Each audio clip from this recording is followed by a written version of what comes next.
today's video, I'm going to be discussing some battles to watch for very specific players in some different positions of importance for the New Orleans Saints, because I think there's a lot of training camp battles, a lot of positional battles that are going to shake things up for New Orleans this year. So I'm going to go through a handful of those in today's video. But guys, I got a dog. His name is Dude. He's rocking the Saints bandana. I took a little photo shoot with him the other day. So this is my formal announcement to Saints Now by Chat Sports. I got a dog. His name is Dude, and he's an absolute homie. He's actually black and gold fur. It's pretty cool. Absolutely love it. So if you want to get updates on my dog, subscribe today. And the more subscribers we get, that means the more treats my dog gets. You see what I'm saying? So if you want to help me spoil my special guy, subscribe today. Also get some Saints news and rumors on top of that.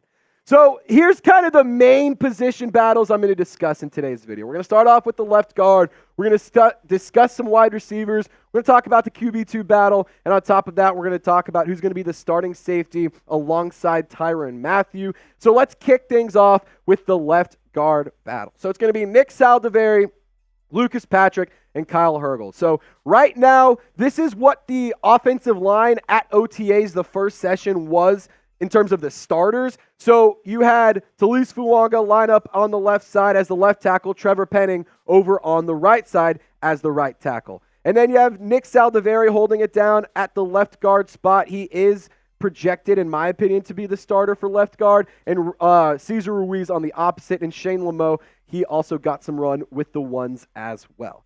Now, in terms of the starting left guard, I do think that it's going to be Nick Saldiveri. Lucas Patrick is an experienced player in the league, but it's not really been great experience, and he hasn't really been that good, to be quite honest, according to PFF at least. And I do think Saldiveri has a lot of really good traits. When he was coming out of college, he was, one of the things that he was so highly praised for was his durability and how well he's able to move around over the field. Now, obviously, we didn't get a lot of playtime from him last year because there was some injuries and because there was, the fact that he was a rookie. But I think that he didn't have a lot of pressure on him last year. He's able to develop. And I think that if he can shine in OTAs and in training camp, Saldiveri will be your starting left guard. But I want you to be the head coach for me. What do you think the starting offensive line will look like? Will Penning be the left tackle, Talise Fuanga on the right side? Will it be a different left guard? I want you to put yourself in the shoes of Clint Kubiak and Dennis Allen and let me know what you think the offensive line is going to look like for week 1. So in terms of the quarterback 2 battle, it's no mystery here. It's Jake Haener versus Spencer Rattler. Derek Carr is your QB1. No ifs, ands, or buts about it. Let's go through what Haener and what Rattler were able to accomplish yesterday in day 1 of OTAs. And then in terms of just what media has been noticing about these specific players. So, and with Jake Haener, he actually got to work with the second team. So he was working with the backups, not the third stringers. In team drills, he went 7 for 8 and 3 for 4 and 7-on-7s.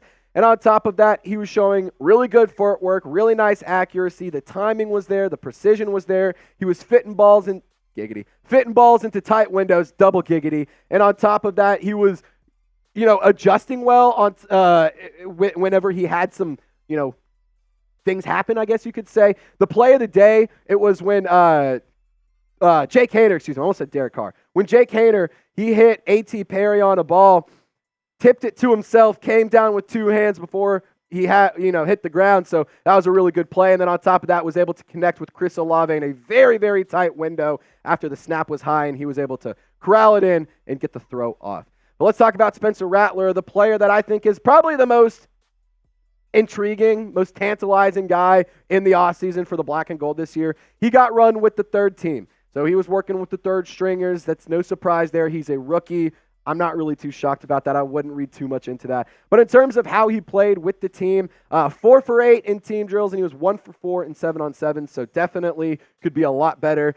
He did have some slower pace. Not a lot of motion was used whenever they were going through the drills with Spencer Rattler, and that is worth noting. I think they're trying to keep it very basic for him, instill parts of the offense, and move on. Instill it, perfect it, move on. Instill it, or install it, perfect it, move on. I think that's kind of the route they're going with here. He did throw a interception on a kind of bad throw and then almost threw a second one pretty quickly after that on a tipped pass, but ended up coming to the ground. So I do think that Rattler has some work to do. So that's why I'm going to say Jake Haener, in my opinion, is going to be your QB2 for this year. And I think that this battle is going to be longer than just this offseason. I don't think we're going to figure out who's going to be the long-term quarterback. Well, at least definitely not this year. But the backup quarterback this is a battle it's going to take throughout the regular season as well and possibly even into next offseason. At the end of the day, we're looking at who's going to take over for Derek Carr in the long term as well. And, maybe Haener has some things to prove. And all the reports were coming out there says do not sleep on Jake Haener. Do not count him out quite yet because he came to play. And you guys could see on the screen a little bit ago that the impact that he's making at OTAs is really positive. So let's talk about the wide receivers. And, in that first graphic we discussed, it was wide receiver 2 and wide receiver 3. So for wide receiver 2, I'm kind of go between Rashid, Shaheed, and A.T. Perry. But for wide receiver 3, I'm between Cedrick Wilson and Bub Means. Now here's how the wide receiver depth chart shakes out right now. I think that Chris Olave is going to have another 1,000-yard season. I do believe that A.T. Perry is going to be the wide receiver 2 because I think Rashid Shaheed is better as a slot guy and as a burner, and I don't know if he has the route tree to truly be a wide receiver 2 in the league. I'm not saying he can't, but in my opinion, I think A.T. Perry is the better receiver, and I think Rashid Shaheed is a really good weapon. So in terms of wide receiver 2 and wide receiver 3, I'm going to go with A.T. Perry as the number 2 and Cedrick Wilson as the 3 because he actually is familiar with the offensive package and what they're doing because of his time in Miami with Mike McDaniels, who also is a product of Kyle Shanahan, just like Clint Kubiak, excuse me. So I think that he's going to get some run, and he's going to be a big part of, getting the offensive weapons, especially the wide receivers, familiar with this offense. And I think that he can be a somewhat decently reliable player, to be a wide receiver 3. And this doesn't mean I hate Rashid Shaheed. This doesn't mean that I hate Bub Means. This just means that I think that they have other roles set aside for them. That's not, you're the wide receiver 2. I think also for Bub Means, we're not going to see a ton of them this year. I've done a lot of talk and I've done a lot of pushing an agenda around Bub Means. However, I do think that he's going to get very limited run in year 1, similar to kind of how A.T. Perry was used, where sure, he came on the field and was productive and was really, really flashy when he was on the field, but didn't get a ton of production, especially until later in the season. And that's okay. I want to emphasize one thing. That is okay that Bub Means doesn't come in and is the wide receiver 2 or wide receiver 3 right off the bat. That is totally fine. We live in a microwave society now where everyone expects results in less than 2 minutes. That's not going to happen in the NFL. It never has, and it never will. So it's okay to let your players develop and to turn into better weapons and better athletes. So I think that that's going to be a really good thing for Bub Means. But I want to ask this question. Which one is the more electric player? Which one is the flashier player? Which one do you think has the better highlights? Give me AT for A.T. Perry or type Sheed for Rashid Shaheed in the comment section. Now, the strong safety battle, it's going to be Jordan Howden versus Johnathan Abram. You do have Tyrann Mathieu as your starting free safety as we take a look at the depth chart right now for the black and gold. JT Gray, great player there. He's going to be I'm expecting another good season for him in the black and gold. But I do think that Millard Bradford and Lawrence Johnson have a possible role here. Maybe Millard Bradford can earn a spot on the roster because he can play down in the slot and he can play on the inside in close to the line. But I do think that it's going to come down to who's going to be better on the field with Tyrann Mathieu. And I think Jordan Howden is going to win the starting strong safety spot. But I will say this. We remember last year, Johnathan Abram got a lot of run at the end of the season. He actually played pretty well. So I think that that's something that we need to consider. If he struggles early, that is okay. Do not freak out. It's year 2 for Jordan Howden. So if there's some early blown plays, if there's some missed tackles, if there's a just horrible coverage in weeks 1, 2, or 3, don't call for his job. Don't say he needs to get cut. Don't freak out. It's okay because Johnathan Abram, I do think, can serve as a starting safety, while they work out the kinks for Jordan Howden. Now we got some more battles to watch and battles to monitor.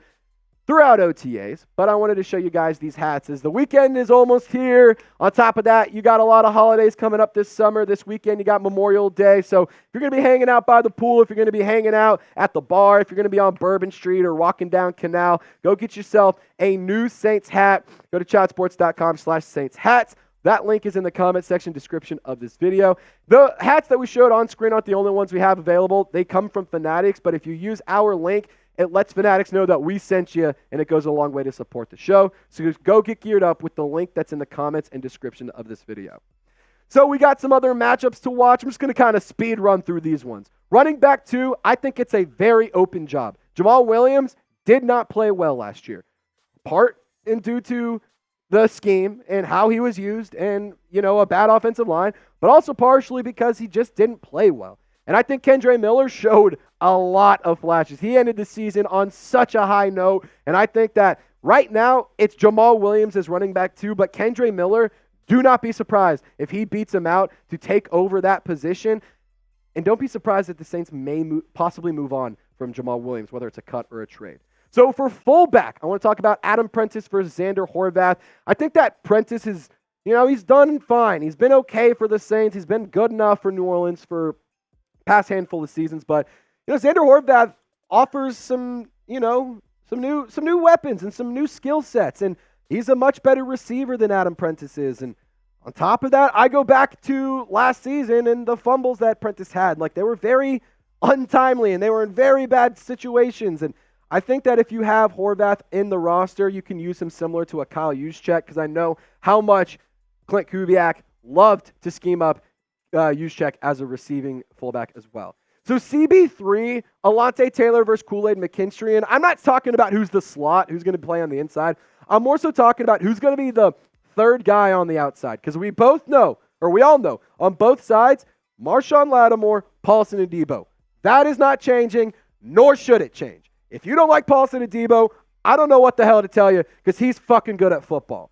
Now, in terms of Alontae Taylor and Kool-Aid McKinstry, I think that McKinstry is much more suited to be on the outside, and I think that Taylor is a better player on the outside. However, Dennis Allen still has some hope and some faith in Alontae Taylor to develop into the interior slot nickel cornerback for New Orleans. So we'll see how that pans out, and we'll see how that goes. But I do think that it's important for the Saints to identify who's going to be that third guy on the outside. Now, for the kickers, we're getting special teams, special players, special plays. Blake Grupe, he actually played pretty well at OTAs in the first session, and it's his job to lose. Quite frankly, it's his job to lose. He did not play great at times, but then there was also some weeks where he was just automatic and literally just couldn't make a mistake. So it's going to be kind of a tough read. I think Charlie Smith has an upfield battle for him, but he does have a hell of a boot, and he has really good control over the ball. And I just remember the clip that I've shown on the show and that I posted on the show and I posted on my social medias. Charlie Smith nailing a 60-yard field goal, bending it like Beckham, and going right down the middle, splitting the uprights. Now, the last one is Matthew Hayball, the UDFA punter out of Vanderbilt that New Orleans brought in, and Lou Hedley, the punter that the Saints had last year. I know Saints fans were not happy with Hedley because he didn't have the boot to absolutely flip the field, but the net yards for Hedley is what was a big-time saving grace for him. And the fact that he had one of the highest percentages of downing balls inside the 5, inside the 10, and inside the 20-yard line. So I think that Lou Hedley does have the ability to make this roster, and I do think that he has some talent in terms of a punter. He's not going to flip the field, but he's not going to give the opposing team a great a great ability to return the ball, and he's also not going to give the the return team good field position if he can get it down inside the 20. But if you're excited for the 2024 season, type me in the comment section. Thank you so much for watching today's video. If there's any matchups that I missed that you're excited about, let me know in the comment section. And as always, y'all stay golden. We'll see you next time.